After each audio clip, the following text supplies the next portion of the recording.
जय श्री राम भक्तों। भक्ति साधना चैनल में सभी भक्तों का स्वागत है। भक्तों, जब भगवान श्री राम ने समुद्र पर पुल बांध लिया तो कुछ रावण के आदमी रावण को जाकर बताते हैं कि राम तो बहुत शक्तिशाली है, उसने पुल बना दिया। 5 दिनों में सिर्फ पुल का निर्माण करके समुद्र पर पुल बांध दिया। तो रावण ये बात सुनकर घबराया तो जरूर, पर उसने सोचा कहीं हमारी सेना हमारी को कमजोर ना समझ ले। इसके लिए जोर जोर से हंसने लगा और कहने लगा, ये कितनी बड़ी कलाकारी है जो राम ने पुल बांध दिया। और उनमें से शुक नाम का उनका जो नौकर था उसने कहा, प्रभु, रावण को कहते हैं कि जब राम ने पुल बांधा तो वो पानी में पत्थर कैसे तैरने लगे। तो रावण फिर हंसा, हठास करने लगा और कहने लगा, ये कितनी बड़ी बात है। तो पूरी सेना ने कहा कि हे राजन, हम आप पर कैसा भरोसा करें कि रावण शक्तिशाली है या राम। आप भी हमें राम की तरह पानी पर पत्थर तैरता हुआ दिखाएं अपने हाथ से। तो रावण ने कहा कि कोई बात नहीं, मैं सुबह होने पर आपको एक पत्थर पानी पर तैर के दिखाऊंगा। तो रावण सारी रात विचारों में, उनको नींद नहीं आई कि क्या करें, सेना को कैसा रोका जाए। सेना में घबराहट है, सेना मुझको कमजोर ना जान ले, कहीं मेरा साथ ना छोड़ दे। तो पूरे विचारों के अंदर उसकी रात निकली। मंडोदरी ने उन्हें बहुत समझाया कि राम सर्वज्ञ पार ब्रह्म है, उनसे सहमति कर लो, उनसे क्षमा मांग लो। पर वो रावण कहाँ मानने वाला था। सदा उनको बुराइयां ही अच्छी नजर आती थी और बुराइयों में ध्यान रखते थे। और मनोदरी को बार बार कहते हैं कि मुझसे शक्तिशाली इस दुनिया में कोई नहीं है। तो बार बार मनोदरी के समझाने पर वो नहीं माना। तो सुबह होने पर पूरी सेना एकत्र हो जाती है और रावण के पास जाती है कि पानी के अंदर हमारे को पत्थर तैर के दिखाओ।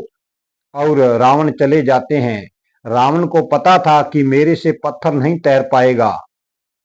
और समुद्र के किनारे जाकर एक बड़ा सा पत्थर उठाया और उसको पानी में रख दिया और पत्थर पानी में डूब गया।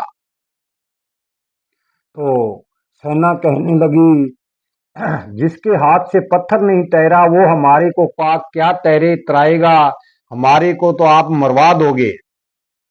रावण ने सोचा जाए कि अब क्या बुद्धि लगाएं और कैसे सेना को रोका जाए। तो भक्तों, रावण ने क्या किया, आंखें बंद की, मन में राम को याद किया कि हे प्रभु, मेरी लज्जा रखो, नहीं तो मेरी सेना मुझको साथ नहीं देगी, ये छोड़कर भाग जाएंगे। तो देखो हमारा प्रभु कितना दयालु है। भगवान श्री राम ने हाथ खड़ा किया और रावण को आशीर्वाद दिया कि अब की बार पत्थर छोड़ोगे और पत्थर तैर जाएगा। तो वही हुआ।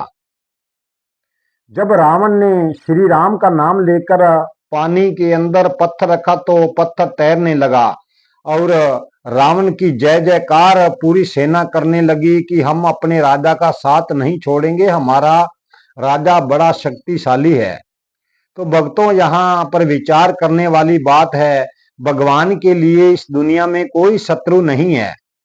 देखो, रावण जैसे पापी को भी आशीर्वाद दिया कि आपके हाथ का पत्थर तर जाएगा, साथ में माता सीता का हरण भी किया था। भगवान के लिए तो सब उनके पुत्र हैं। पुत्र चाहे भले हों चाहे बुरे हों, पर पिता कभी उनको बुरी दवा नहीं देता, उनके लिए अच्छा ही सोचता है। और बार बार रावण को राम ने बहुत बार अपनी सेना में से दूत भेजे कि रावण मान जा, पर रावण नहीं माना। और लास्ट में उसका परिणाम क्या हुआ। तो भक्तों, हम इस संसार में जब आए तो हम अपने परम पिता से ये कहकर आए थे कि हम थोड़ी सैल करके वापस आ जाएंगे, पर हम अपने प्यारे पिता परमेश्वर को, परमात्मा को, उस राम को भूल गए जिन्होंने हमारे को यहाँ पर भेजा था। भक्तों, कभी अकेले बैठकर विचार करना कि हमारा असली कर्तव्य क्या है, हम कहाँ पर जाना है। हमें आए को बहुत समय बीत गया, जैसे किसी हम रिश्तेदारी के घर चले जाते हैं तो इस घर की तो हमें याद रहती है, जो नकली घर है, जो मिटने वाला है, जिसका कोई अस्तित्व नहीं है। इस घर में हम 2-4 दिन रिश्तेदार के घर रहकर वापस आ जाते हैं, पर उस घर की हमें याद ही नहीं, जहाँ सदा सदा के लिए ही रहना है। हम भक्तों सिर्फ यहाँ पर घूमने आए थे। जैसे कई बार हम गंगा घूमने चले जाते हैं, कई बार तीर्थों में घूमने जाते हैं, हमें भी हमारे पिता परमात्मा श्री राम ने यहाँ घूमने भेजा था, पर हम तो यहाँ आकर सब कुछ भूल गए। इस मोह माया के चक्कर में ऐसे डूबे कि अभी तक निकले नहीं। हमें अच्छे संत से दीक्षा लेकर बार बार आने से तो अच्छे प्रिय हैं, भक्ति कीजिए और परमानंद के पास जाइए। भक्तों, जीवन ये बड़ा अनमोल है। भक्तों, आज की वीडियो हम यही समाप्त करते हैं।